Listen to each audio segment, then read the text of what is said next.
when you look at the facts, that something around 1 million people perished as a result of the actions of the British and Russian and Nigerian federal governments. I don't know what one does call it, but it was pretty close to genocide. It was the first of the genocidal wars that a great power got as close to as Britain got to the war in Biafra. And that was totally wrong. And that was wrong.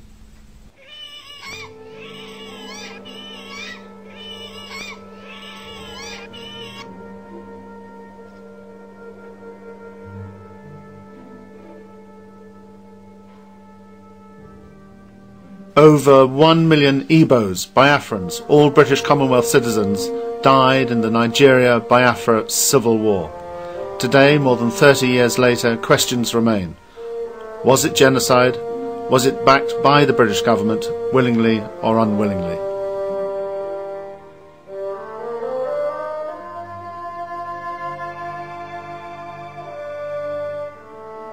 If you have part of the population, or as I say, the whole population being wiped out and murdered without any protection on these grounds, ethnic or religious or economic grounds and so on, you have genocide.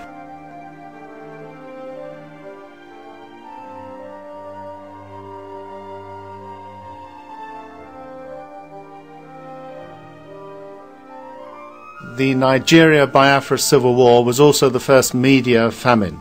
For the first time we saw starving children in newspapers, in magazines and on television. Well, it was very much the sort of headline news in the papers here for a long time, and opinion was greatly divided as between those who felt that that the Igbos had a case and that Nigeria was badly governed and that it was time that something happened and that the Igbos were good people who deserved to be, and others who felt that Nigeria should remain as it was and the boundaries should remain, and if you fiddled about with the boundaries you were going to be in real difficulty, and it was a very bad precedent for other parts of Africa. Nigeria, the richest and most populous nation in Africa. 360,000 square miles, the same size as Britain, France and Germany. 65 million people, 3 major tribes, Hausas in the north, Yorubas in the west, Igbos, Biafrans in the east. Some say the British rigged the odds against the Igbos from the beginning, from even before independence. Of course, we also knew that the elections by 1960 had been rigged. Everybody in the know knew that we had our boys in the north, our puppets, we'd put them in power. They hadn't won at all. The people in the south had won, the nationalists. Some say war was inevitable. The rest of Nigeria had always been jealous of the unity, the strength of the Igbos, the way they had managed to march together to build a better future for themselves and their children. In 1966, the world's attention was focused on Eastern Europe and the brutal Russian invasion of Czechoslovakia. The Middle East, the continuing conflict between the Israelis and the Palestinians,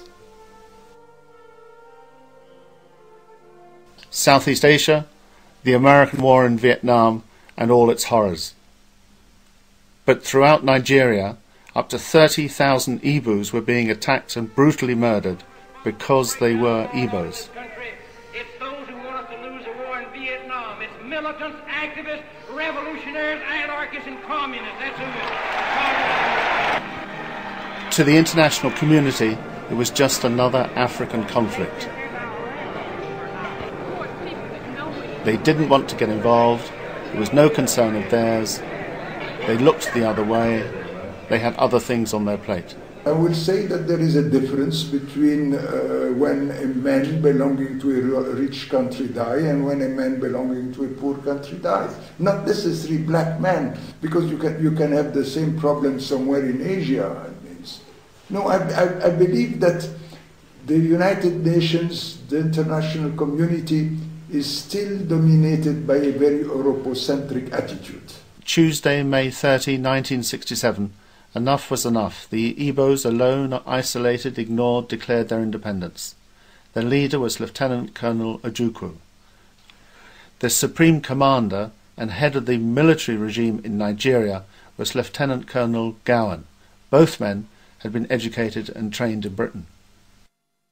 The war that followed was one of the longest, bloodiest and most disastrously fought civil wars in history.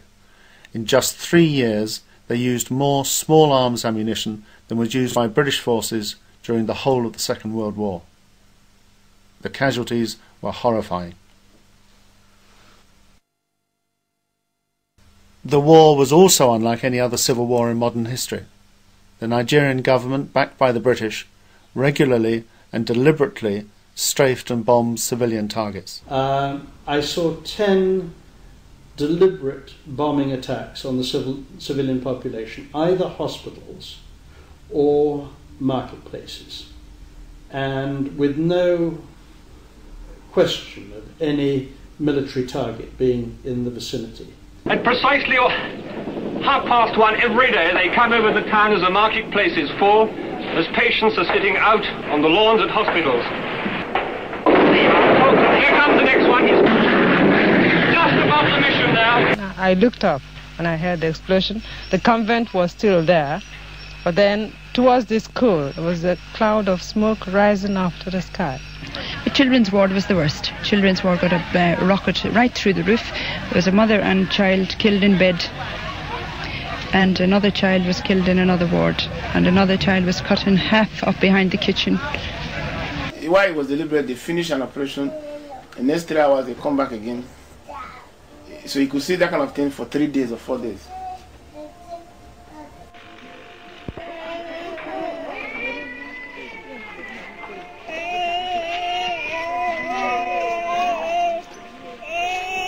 Even more horrifying, the Nigerian government deliberately used famine as a weapon of war.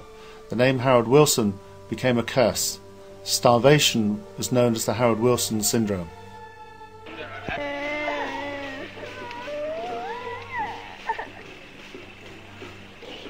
Many people, young and old, rich and poor, went to Biafra to help the starving and the dying.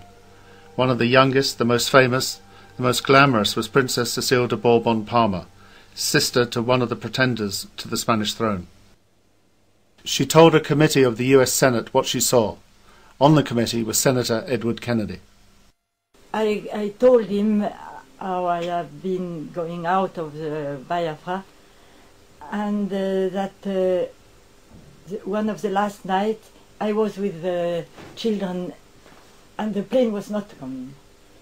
And we were very anxious, and I had in my arms a little girl of, I don't know, 10 years old.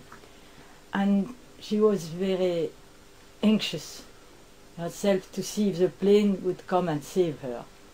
And finally we hear the motor's engine, the plane is coming. She looked at me, she smiled, and she died. And I looked at Senator Edward Kennedy, and I saw he was crying. Biafra made aid organisations throughout the world what they are today. It enabled them to develop and perfect their emergency feeding and rescue skills that have since then saved millions of lives around the world. It was the school of humanitarian action, Biafra, so I think it was the beginning of a new concept of wars and of the relation between humanitarian personnel, armies and the media. Questions remain unanswered. Was it genocide? Was the bombing and strafing of civilians? Was the deliberate mass starvation of innocent men, women and children backed by the British government, willingly or unwillingly?